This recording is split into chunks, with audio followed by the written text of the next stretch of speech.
machine.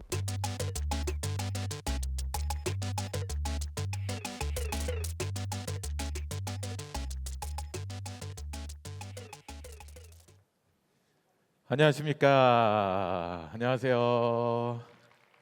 자, 플로피 3.0에 오신 여러분들 진심으로 환영합니다. 저는 플로피의 토크 세션의 호스트를 맡은 김승환이라고 합니다. 반갑습니다. 반갑습니다. 아까보다 더 많은 분들이 앉아 계신데 박수 소리가 아직도 작은 것 같아요. 반갑습니다. 김승환입니다. 제가 올해 3년째 플로피의 호스트를 보고 있는데 이쯤 되면 광주에서 약간 유명 인사가 돼 있을 줄 알았어요. 근데 어제 상무지구 돌아보니까 아는 사람이 한 명도 없더라고요. 저는 한 두세 명쯤은 알아봐 주실 줄 알았는데 그래도 오늘 열심히 한번 해보도록 하겠습니다. 자, 플로피는 6월 6일, 7일 양일간 진행되는데요. 취향이라는 키워드로 다양한 분야에서 활동하고 있는 분들과 토크, 여러 가지 이야기를 나눠보고요. 저희가 뒷타임에는 또 멋진 공연까지 같이 알차게 준비되어 있으니까 플로피 같이 한번 즐겨주셨으면 좋겠습니다. 여러분들의 취향도 같이 찾아가는 시간이 되셨으면 좋겠고요. 자, 오늘 첫 번째 순서로 다 이쪽에 보셨겠지만 토크 세션이 시작이 될 텐데요. 스트릿 컬처하면 빼놓을 수 없는 수제 맥주에 관한 이야기를 해보려고 합니다. 이 섹션은 사실 수제 맥주에 관한 이야기지만 뭐 전반적인 F&B 산업에 관한 이야기가 될 수도 있을 것 같고요. 그 안에 있는 뭐 어떤 사람, 장소, 공간에 대한 이야기가 될 수도 있을 것 같습니다. 어떤 맥주를 좋아하는 사람들, 맥주를 만드는 사람들, 그리고 그걸 둘러싼 취향과 지역의 얘기까지 저희가 이야기를 나눠볼 건데요. 오늘은 수제 맥주가 단순한 음료를 넘어서 문화가 되고 있는 지점, 그 꼭지에 있는 두 분을 한번 모셔보도록 하겠습니다. 맥파이의 문배석, 인천 맥주의 박지훈 대표님 두 분 모셔보도록 하겠습니다. 박수 한번 부탁드릴게요. Welcome to Love Machine.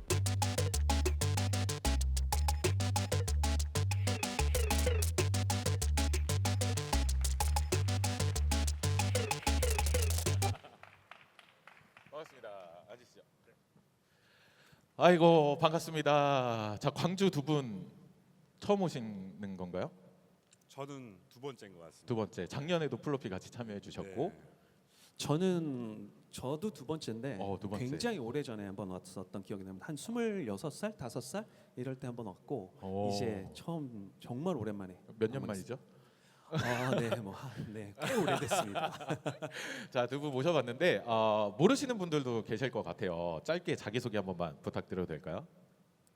네, 안녕하세요. 저는 맥파이 브루잉 컴퍼니에서 CEO로 일하고 있는 문배석이라고 합니다. 네, 안녕하세요. 저는 인천에서 맥주를 만들고 있는 인천 맥주의 박지훈 대표라고 합니다. 네, 그렇습니다. 멀리까지 와주셔서 너무 감사하고요.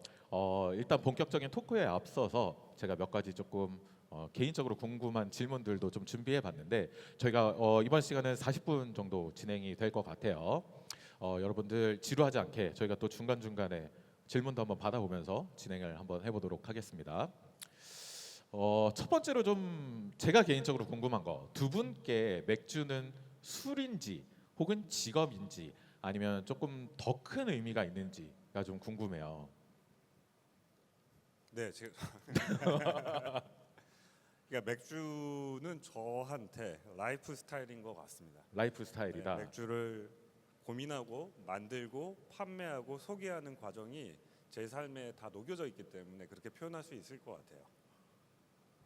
잘 들리시나요, 여러분? 네. 지훈 대표님께서. 네.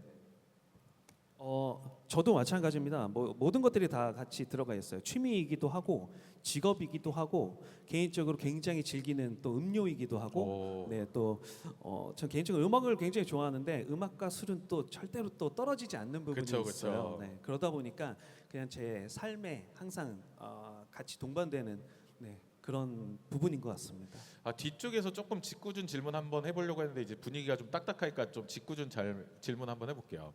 두 분은 이제 수제 맥주를 만들고 판매하고 또 즐기고 계시잖아요. 카스 드세요? 굉장히 많이 먹습니다. 맥주는 카스죠. 저기 배석 대표님은 또 켈리 좋아하신다고. 저도 자주 마셔요.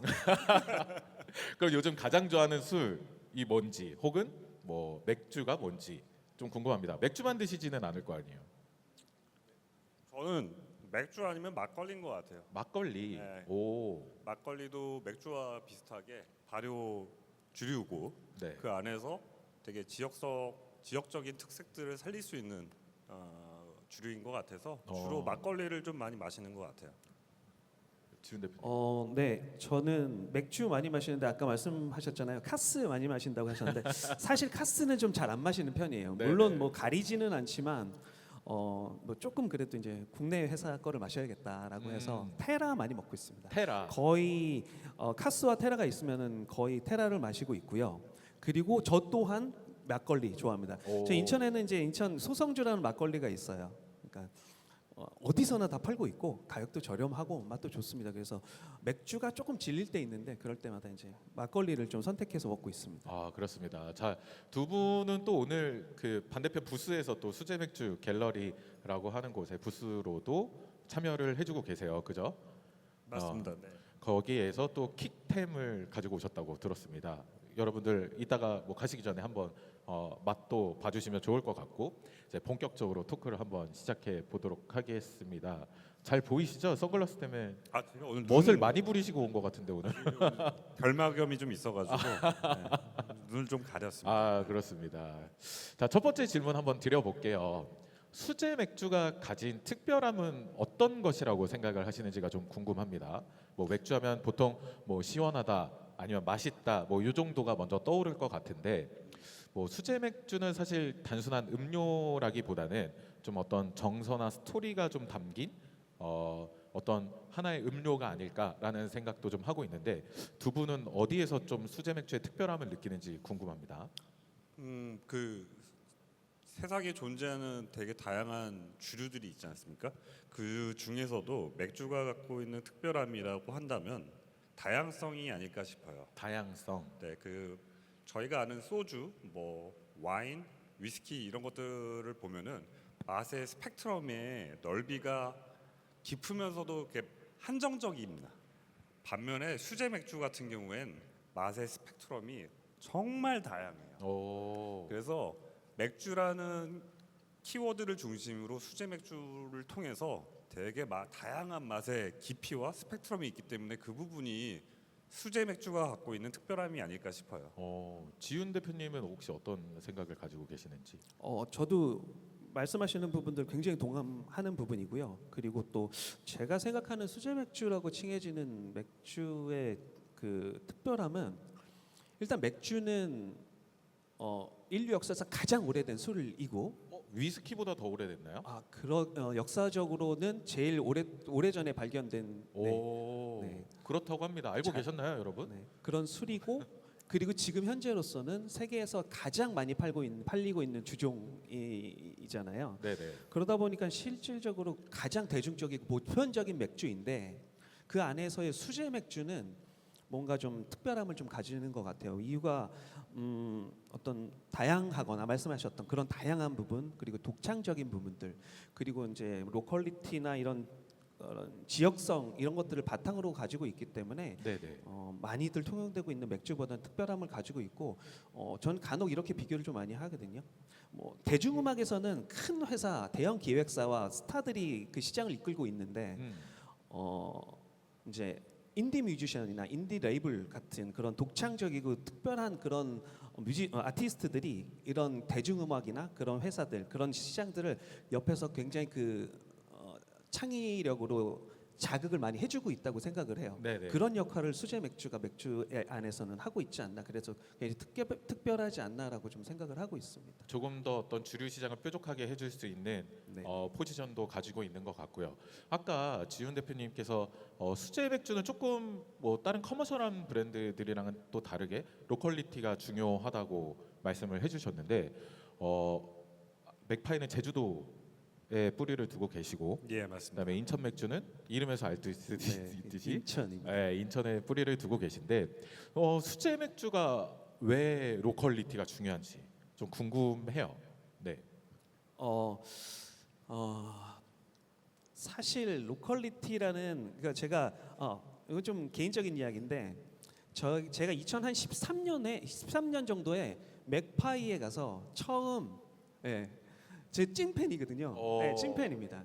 2013년도에 페이레일을 격리단에서 처음 맛을 보고 나서 네네. 지금 이 모양 요 꼴로 살고 있습니다. 이렇게 사람이 되어버렸는데 그때는 이제 어떤 로컬리티라든지 이런 생각보다는 맛이 정말 특별하고 이런 신세계다라는 생각으로 여기에 이제 일을 시작을 하게 됐어요. 그리고 시작을 하다 보니 술은 로컬이고 어떤 뭐 로컬리티 지역성을 포함해야지 된다라는 이야기는 듣고 있었으나 단순하게 재료들 쓰고 그리고 어떤 브랜드 이름을 명칭을 붙인다든지 이러한 단순한 1차원적인 일들로만 좀 생각하고 있었던 것 같아요 그때. 근데 지금 생각해보면 좀 너무나 좀 잘 몰랐었던 그런 생각이었는데 제 생각을 좀 정립하게 된 계기는 코로나 때부터 정립을 하게 됐어요. 그 전까지는 사실은 로컬리티는 지역 재료를 사용해서 지역 상생하고 지역 경제에 도움이 되면 되지라는 생각만 가지고 있었으나 코로나 때는 제한적으로 인원을 수용하게 되고 뭐 펍도 시간도 제한됐고 다 그랬었잖아요. 네네. 저희 뭐 맥주 업계 굉장히 어려웠습니다. 2차에 많이 소비가 되는 술인데 빨리 8시에 문을 닫아야 되고 하니까 저희는 사실 인천에서보다는 서울이나 다른 지역에 홍보를 많이 다녔어요. 오히려. 오히려 그쪽에서 많이 유명해져야지 여기서도 인정을 받을 거다라는 좀 생각을 가지고 있었는데 네네. 코로나 시기가 와서 밖에서 아무런 플레이를 할 수 없을 시기에 되돌아오니 인천 분들, 동네 분들이 그렇게 테이크아웃을 하고 계시더라고요. 저희 공장에서. 그래서 정말 너무 그때 감사드리면서 다시 한번 되돌아보게 됐어요. 그래서 인천에서 내가 더 많은 집중을 해야 하는데 다른 일을 했구나. 그래서 그때부터는 인천에 집중을 하게 됐고 네네. 왜 여기서 시작을 했고 왜 이 맥주를 왜 만드는지에 대한 그러니까 어떻게 맛있게 만들어야지 보다는 왜 이 술을 만들고 왜 이름을 썼고 내가 왜 이렇게 플레이하는지에 대해서 인천 사람으로서 많이 생각을 하게 된 것 같아요. 거기에서 나오는 이제 로컬리티 그런 부분에 대해서 많이 고민을 했었던 것 같습니다. 그럼 인천 맥주만의 로컬리티는 부스 가면 좀 확인을 할 수가 있나요? 네. 부스에 가면 좀 잠깐 홍보를 하겠는데 개항로 맥주라는 라거라는 제품이 있는데 그건 인천에만 팔고 있어요. 네, 다른 지역에는 유통을 하지 않고 있습니다. 네네. 네, 뭐 잘나서는 아니고요. 네. 인천에서만 파는 지역 맥주가 있었으면 하는 생각이 들었어요. 그게 딱 코로나 시점이었었어요. 그래서 그때 그 맥주를 만들어서 인천에만 납품을 하고 있고 지금도 외부에는 절대 유통하지 않고 있습니다. 그럼 그 맥주를 살리려면 직접 인천에 가서만 살 수 있다. 맞습니다. 그죠? 오늘 내일까지는 광주 이쪽에서 드실 수 있으세요. 그렇다고 합니다. 여러분 인천 안 가시고 이곳에서도 맛을 볼 수 있다고 합니다. 배석 대표님은? 그 로컬리티가 의미하는 바가 되게 어려운 것 같아요 저한테는. 그러니까 예전에로 가보면은 조선 시대까지 한번 가보면은 한 사람이 어느 지역에 태어나서 그 지역을 벗어나는 기회가 많이 없었을 것 같아요. 그 당시 때는 그 지역 중심의 문화라던가 이런 것들이 되게 독창적이었을 것 같다는 저만의 상상을 하는데 지금은 저희가 취급하는 이 맥주의 원재료는 뭐 독일이나 체코나 이런 데서도 오고 미국에서도 오고 그리고 이 공간을 이용하는 분들이 굳이 저희 제주뿐만이 아니더라도 오시고 근데 그런 의미에서 우리가 어떤 의미로 이 로컬을 우리 브랜드에다 담아야 될까 그리고 왜 담아야 될까 대한 고민들이 좀 많이 있었는데 그냥 좀 솔직해지자가 저희 관점이었던 것 같고 사람들을 좀 많이 담고 싶었어요. 그리고 그런 의미에서 저희 대표는 캐나다에서 왔는데 지금 제주도 공장 근처에서 시골이죠, 완전. 살고 있고 저희 대표가 맥주를 만들어 나가는 과정 그리고 그 브랜딩을 하는 과정에 제주의 영감들을 많이 담으려고 하고 있고 그 정도 선이 저희가 추구할 수 있는 제주에 대한 로컬리티를 보여주는 관점이라고 생각을 해요 저희는. 맥파이도 제주도에서만 파는 맥주가 있나요? 그 환상의 섬이라는 맥주가 있습니다. 그러니까 제주가 생각보다 되게 이미지가 많이 소비되어 있고 그게 이제 귤이라던가 뭐 산이라던가 바다라던가 뭐 자연 이미지들이 되게 많이 소비되어 있었는데 이때까지 소비되어졌던 이미지들을 저희가 다시 소비하는 건 무의미할 것 같고 저희가 생각했을 때 제주는 왜 환상적인가를 맥주로서 좀 표현해 보고 싶었어요. 그래서 그거를 지금 제주에서만 접하실 수 있고 되게 좋은 소식은 그 맥주를 미국에도 수출을 하기 시작했어요. 네.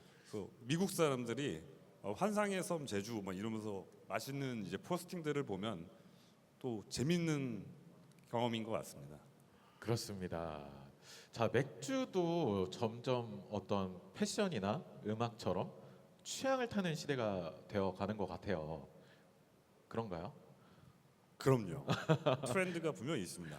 그래서 사실 두 브랜드는 어떤 방식으로 이건 우리 맥주의 취향이다를 좀 보여주고 계신지가 좀 궁금해요. 그러니까 브랜드를 통해 어떤 취향을 제안하거나 좀 발견하게 되는 전략 같은 게 있으신지 궁금합니다.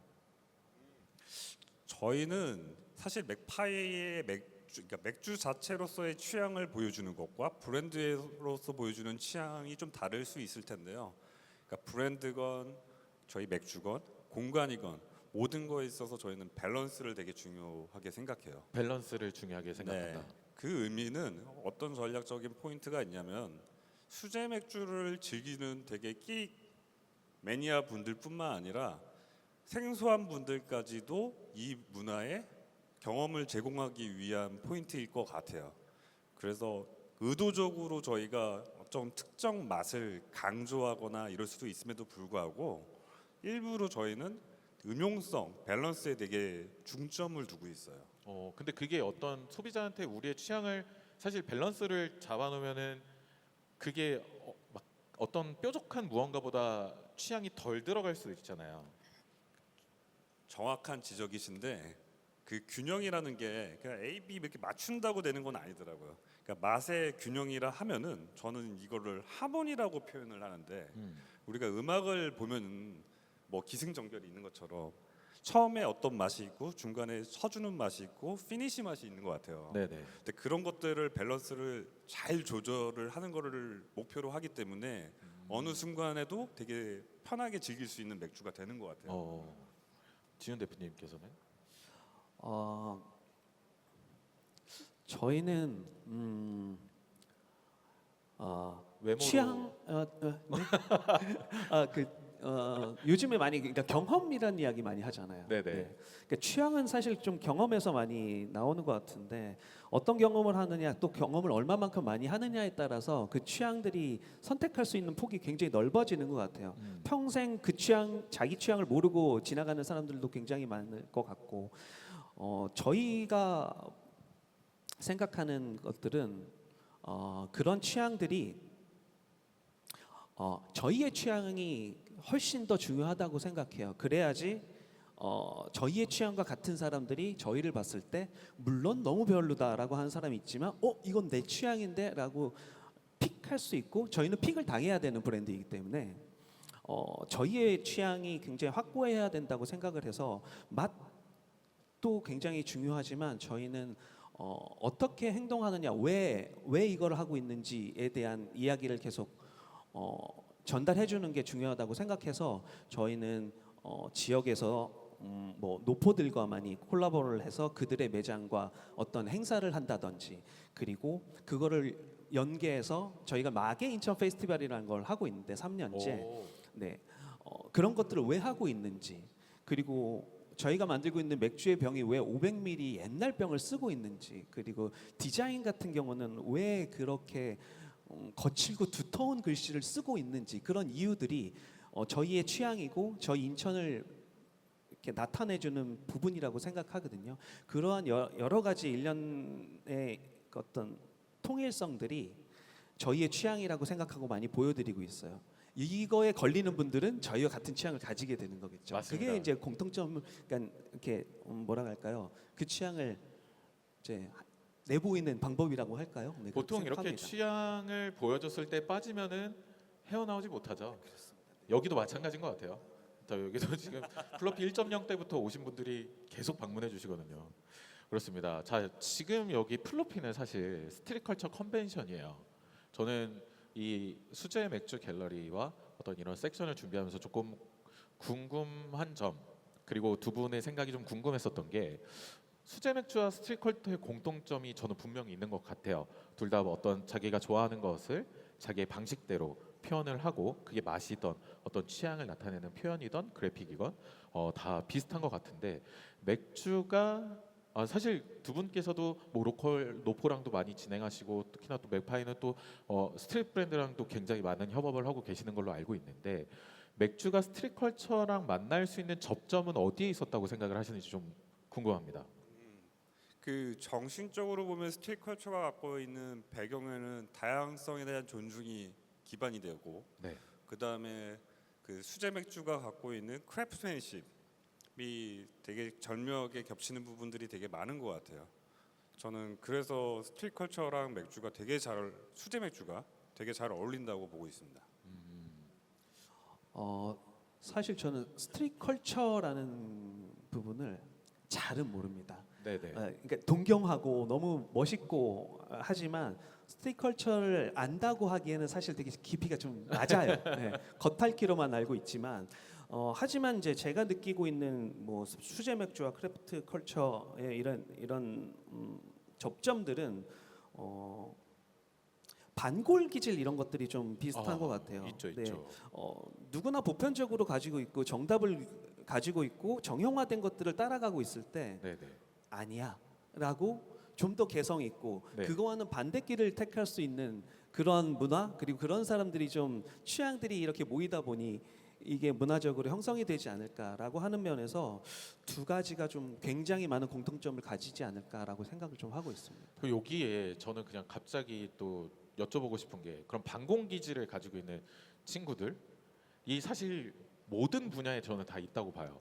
사실 저희도 마찬가지라고 봐요. 저희도 막 엄청 커머셜한 뭐 어떤 그런 컨벤션이 아니라 저희 좀 더 뾰족하게 가져가려고 하고 있는데, 이런 어떤 반공적인 어떤 마인드로 세상에 우리의 취향을 보여주고 싶은 사람들이 살아남는 방법은 뭐가 있을까요? 살아남고 싶습니다. 살아남는 살려주세요. 방법은 일단은 사실 비주류잖아요. 주류가 되고 싶은 비주류인데, 어찌됐든 그 우리의 취향을 버리지는 못하겠고, 이걸 어떻게든 표현하고 알리고 싶은데 사실 대중적이진 않다고 봐요. 저는 그게 수제 맥주와 또 스트릿 컬처, 어떤 그 크래프트 비어 컬처랑 또 되게 맞닿는 부분인 것 같거든요. 이거는 제가 못 하고 있는 부분이어서 말하기가 되게 조심스러운 것 같은데, 아마 제가 답이 있다면은 그 제 주변에 있는 사람들에 집중하는 게 맞는 것 같아요. 그러니까 이게 그 관심 받고 싶은 마음이 또 있잖아요. 근데 그 관심 받는 걸 대중적으로 가져가야 되겠다고 마음 먹는 순간에 괴리가 되게 크더라고요. 근데 거기서 나오는 선택의 미스라던가 이런 부분들이 되게 크기 때문에 좀 더 나한테 집중하고 내 얘기들을 들어주는 사람들을 좀 더 챙기고 그러면서 버티면 되는 것 같아요. 네.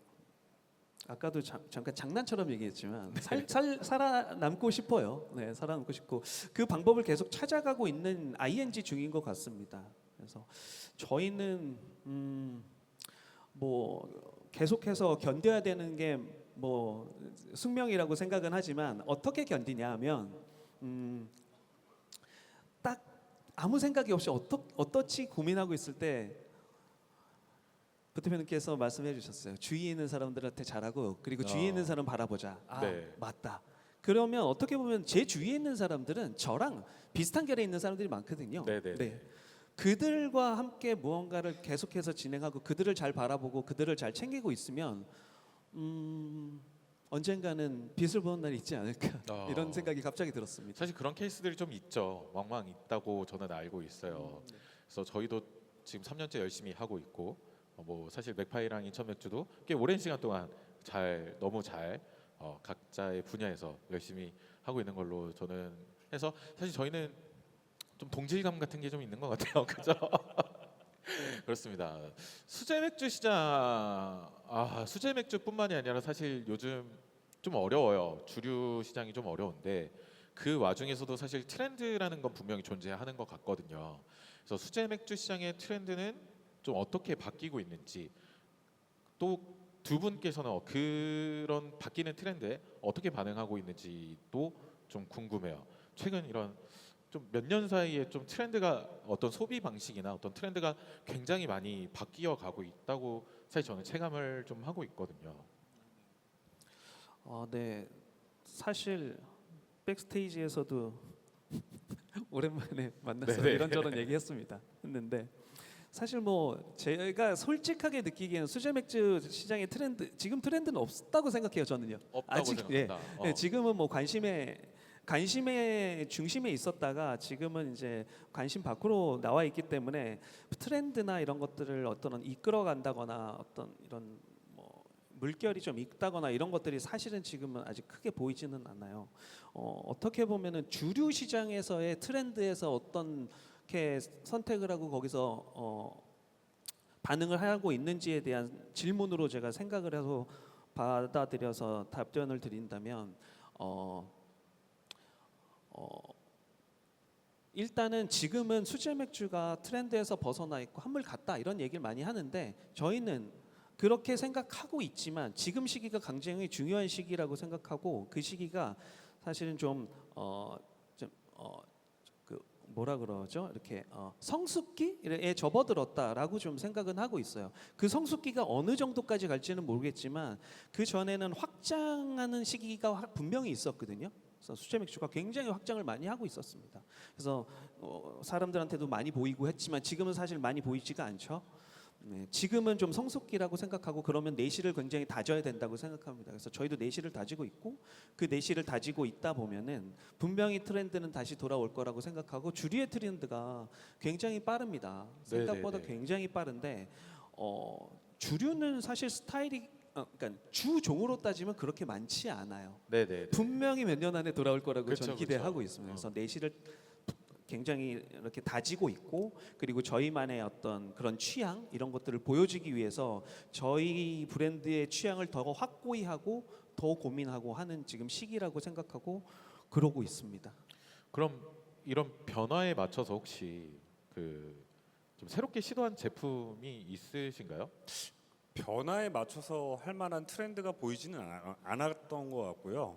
저는 그냥 요즘 특이했다고 너무 만족스럽고 감사했던 것은 그 사워, 그러니까 신맛의 맥주에 대한 소비가 늘어나는 것을 보고 정말 너무 뿌듯했어요. 네, 사워 맥주. 네, 동의합니다. 그게 의미하는 바가 맛에 대한 이제 취향의 스펙트럼이 넓어져 가고 있다는 걸 느끼고 있고 저희 맥파이에서는 8년 전부터 사워 맥주를 만들어 왔는데 네네. 저희가 그 당시 때는 소비자들이 저희한테 어르신들은 화를 내셨어요. 상한 맥주를 어떻게 내놓냐. 그래서 그런 소리를 들어도 이게 맛있었거든요. 저희는. 그래서 8년 동안 계속 그냥 만들어 왔는데 최근에는 너무 맛있다는 얘기를 듣고 나서 사워 맥주. 그 부분의 소비가 층이 생기기 시작했다는 걸 보고 되게 뿌듯했어요. 그 8년 전이랑 레시피가 바뀌어서 그런 건 아닌가요? 동의를 합니다. 여러분 혹시 사워 맥주라고 들어보신 분 계세요? 드셔보셨나요? 어떠세요? 사실 저도 한 몇 년 전, 한 3, 4년 전에 처음 먹어봤는데 사실 이게 뭐야 하다가 이제 집에 가서 생각나더라고요. 그 제가 알기로는 사워 맥주가 되게 만드는 방식이 와인만큼 많다고 들었어요. 맞나요?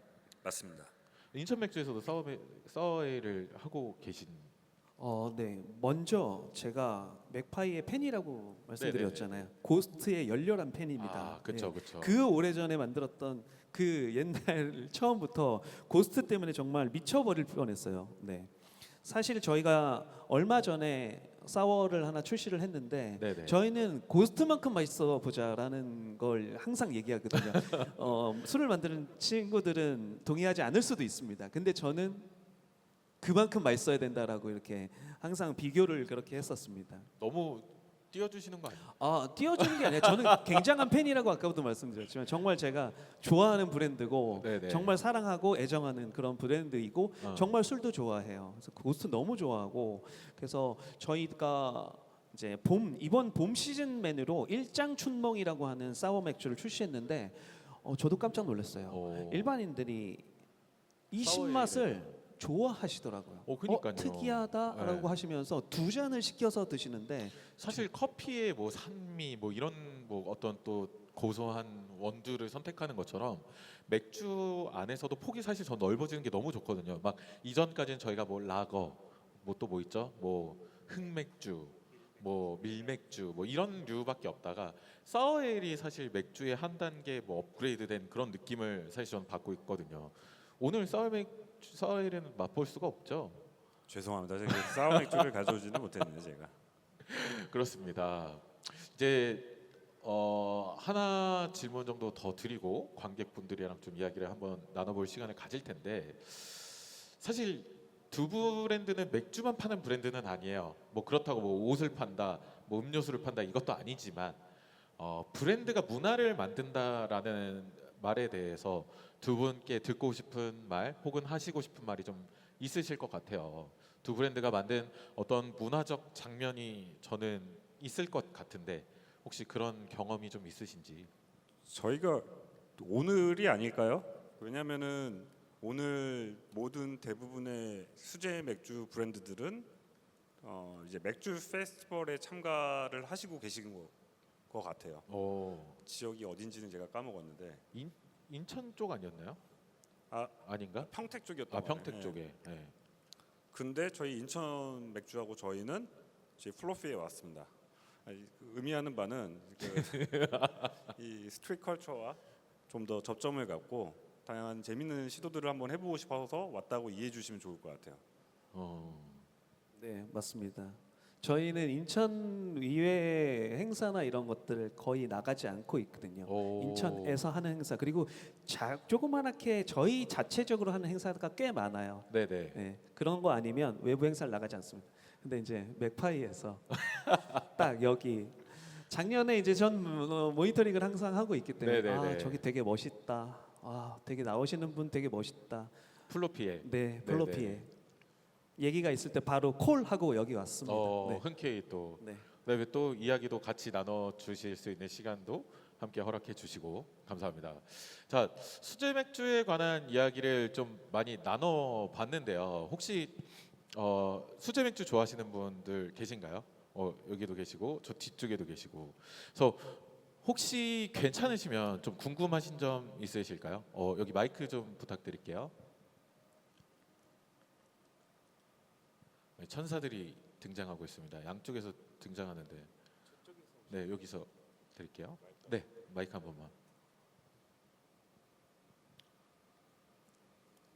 질문을 드리기에 앞서서 맥주 페스티벌을 제외하면 이 정도의 다채로운 맥주 라인업을 갖춘 페스티벌은 아마 전국에서 레츠 플로피밖에 없다고 생각이 들 박수 한번 정도로 주세요, 여러분. 너무 훌륭한 프로그래밍이었다고 먼저 말씀을 드리고 싶고, 너무 감사합니다. 그래서 관객분들 꼭 저기 있는 9잔의 맥주 꼭 한 잔씩 다 드셔보시길 추천드리고 싶고요. 첫 번째 질문은 개항로 라거가 최초의 비건 인증 맥주다라는 점이 인상 깊었는데요. 보통 맥주의 주재료라고 하면 보리, 물, 효모, 홉 정도라서 비건 인증이 어렵지 않았을 거라고 생각하는 대중들이 있을 것 같습니다. 그게 어려웠고 최초였던 이유를 듣고 싶고요. 두 번째로는 두 양조장에 여러 맥주들이 있는데 제품군의 네이밍 이유를 설명해 주시면 감사하겠고, 마지막 세 번째로는 크래프트 비어가 대중화되는데 가장 큰 걸림돌은 접근성이라고 개인적으로 생각을 하거든요. 그래서 두 분께서 보시기에 접근성을 저해하는 법적이나 문화적인 요소가 있다면 어떤 건지 듣고 싶습니다. 감사합니다. 한 분씩 답을 해볼까요? 네, 제가 먼저 대답 네, 드릴까요? 네네. 네. 첫 번째 개항.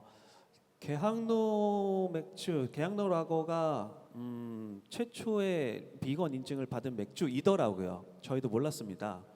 처음에 이제 비건 인증을 받게 된 이유 같은 경우는 한참 그때 당시 아까도 말씀드렸지만 코로나 시기였기 때문에 저도 관심이 그런 쪽에 많이 가게 됐었어요. 네, 그래서 비건 음식도 많이 먹으러 다니고 비건 마켓도 많이 하고 다니고 사실 그 당시에 제가 비건 레스토랑을 준비하기까지 했었거든요. 그렇게 관심을 가지다 보니까 맥주도 당연히 비건이겠지. 여러분들처럼 똑같이 생각했습니다. 비건이겠지 들어가는 게 없는데 라고 생각했는데 비건인 맥주가 하나도 없었어요. 국내에서. 그래서 너무 신기했었습니다. 그래서 생각을 해보니까 비건 음식을 만들고 그들과 얘기하다 보니까 그들이 항상 좀 불편함을 가졌던 것들은 이거 비건 맞아요? 체크를 하고 제품이 있으면 그 라벨을 항상 쳐다보고 결정을 하고 이렇게 하시더라고요. 근데 맥주나 이런 맥주 같은 경우는 당연히 비건이라고 생각은 하지만 인증이 없기 때문에 편안하게 마실 수 없는 거예요. 그들은요. 사실 비건인데.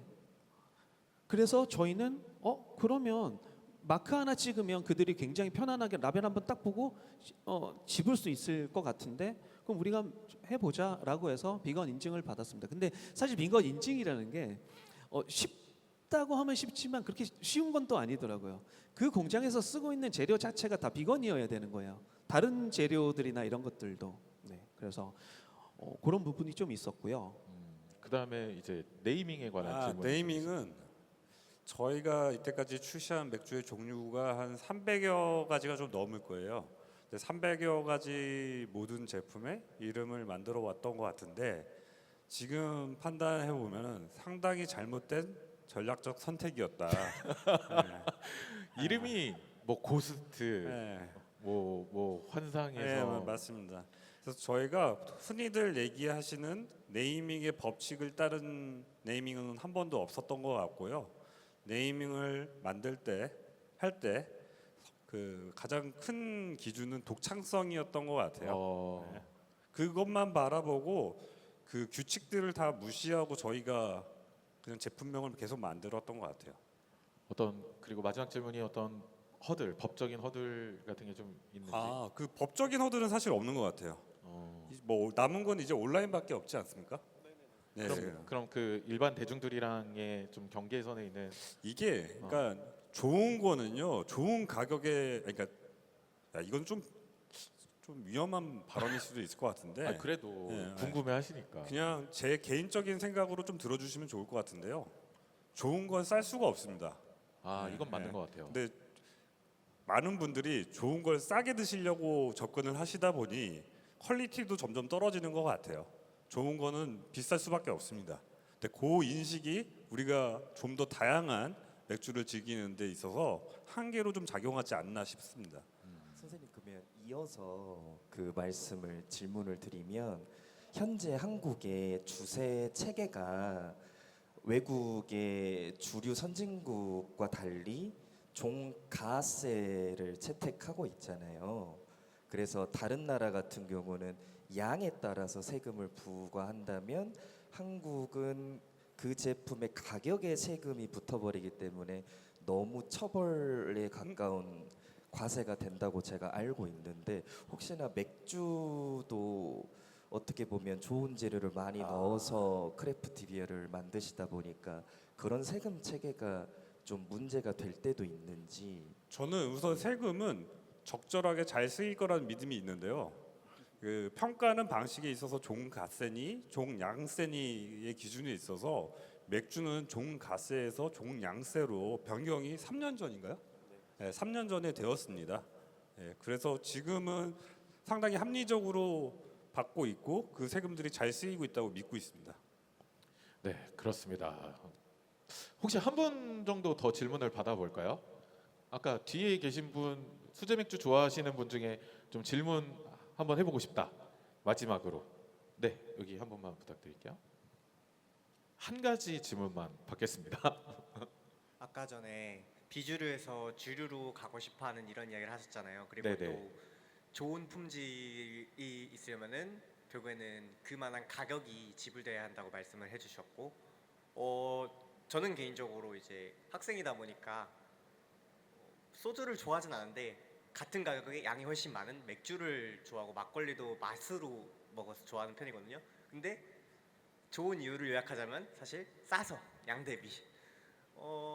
물론 수제 맥주 맛있고 정말 좋은 거 아는데 이제 돈가스에서 종량제로 바뀌면서 세금은 확연히 감면이 됐을 텐데 그에 따라서 이거는 수제 맥주를 즐기는 사람 입장보다는 가격을 생각하는 소비자 입장에서 주류로 올라가기 위해서 세금이 줄어들었을 때 그만큼 가격도 줄이거나 하면은 좀 더 많이 팔 수 있지 않을까 하는 생각이 드는데 이런 부분에 대해서는 가격 책정에 관련돼서 세금과 함께 좀 더 연동해서 좀 더 낮춰진다든가 하면은 또 시장 접근성이 늘어나지 않을까 하는 생각이 있는데 이런 부분에 대해서 어떻게 생각하시는지 궁금합니다. 일단은 소비자 측면에서 제시해 주신 저런 문제에 대해서는 제조사 혹은 브랜드 입장에서 최적의 가격을 만들어내는 게 당연한 거라고 생각을 하는데요.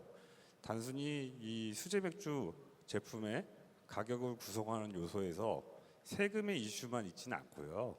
그 세금은 사실 미미한 정도의 차이가 있고요. 그 코로나 이제 트럼프의 관세 정책부터 시작해서 이거 이렇게 자세하게 설명은 구차한 별명인 것 같은데 상당히 많은 부분에 있어서 저희는 10년 동안 가격을 한 번도 바꾸지를 않고 있습니다. 그거로 답변을 대신하면 괜찮을까요? 10년 동안 물가 인상이 컸을 텐데 그 정도면은 매우 선방한 거라고 생각합니다. 아, 감사합니다. 조금 첨가한다, 그러니까 좀 보탠다면 제가 저희의 변명을 좀 보태겠습니다. 캔이라든지 또 병이라든지 이런 제품을 만들 때 패키징이 있잖아요. 큰 회사가 굉장히 대량으로 그런 그 패키지를 구매하는 거와 저희 같은 작은 회사가 구매하는 거는 똑같은 제품이지만 7, 8배 정도 차이가 나는 것 같아요. 네. 네, 이게 100원이면 저희는 7, 800원에 삽니다. 사실 그렇게 되기 때문에 사실 규모의 경제가 어쩔 수 없이 또 적용이 되는 부분이 있습니다. 변명입니다. 네. 사실 이런 부분은 조금 더 문화의 발전을 위해서 국가적으로 풀어야 될 문제일 것 같다고 생각도 들어요. 네, 이렇게 오늘 두 분과 이야기를 한번 나눠봤는데 이야기를 들으면서 좀 느꼈던 거는 어떤 맥주가 결국 어떤 음료나 주류의 이야기가 아니라 결국 사람의 이야기다라는 걸 좀 느끼게 됐어요. 어떤 그런 한 잔의 맥주에 담긴 취향과 더불어서 어떤 공간, 문화적인 것까지 결국 이런 모든 게 다 조화로워야지 브랜드가 오래 살아남을 것 같고 수제 맥주를 좋아하시는 분들 그리고 여기 오신 분들에게 마지막으로 한마디 해주시자면? 이렇게 와주셔서 너무 감사하고 제가 뭐라고 또 이렇게 와주셔서 제 얘기를 들어주셔서 다시 한번 감사드리고요. 혹여나 궁금한 게 있으시다면은 저 뒤쪽 저희 부스에 제가 상주에 있으니까 편하게 오셔서 저희 맥주 한 잔 드시면서 또 이야기해 주시면 네. 성심성의껏 답변드리겠습니다. 네, 지훈 대표님도. 네, 일단 저희 긴 시간 동안 이렇게 이렇게 들어주셔서 감사하고요. 여기 오신 분들은 직접 여기까지 찾아오신 분들은 제가 아까 말씀드렸던 그 반골 기질 있으신 분들이라고 생각해요. 저희와 비슷한 사람이라고 생각하거든요. 네, 그렇기 때문에 여기 오신 분들한테 정말 잘 보이려고 픽 당하는 브랜드가 되기 위해서 계속 노력하겠습니다. 감사합니다. 네, 감사합니다. 이 수제 맥주 갤러리에서는 사실 두 브랜드 말고도 다른 브랜드도 있죠. 두 분이 대표해서 나와 주셨지만, 네, 생극양조와 부산의 와일드 웨이브가 함께 해주셨습니다. 네, 같이 한번 즐겨 주시고 저희는 여기서 인사드리도록 하겠습니다. 긴 시간 들어주셔서 너무 감사하고 두 분 보내드리면서 박수 한번 부탁드리겠습니다. 감사합니다.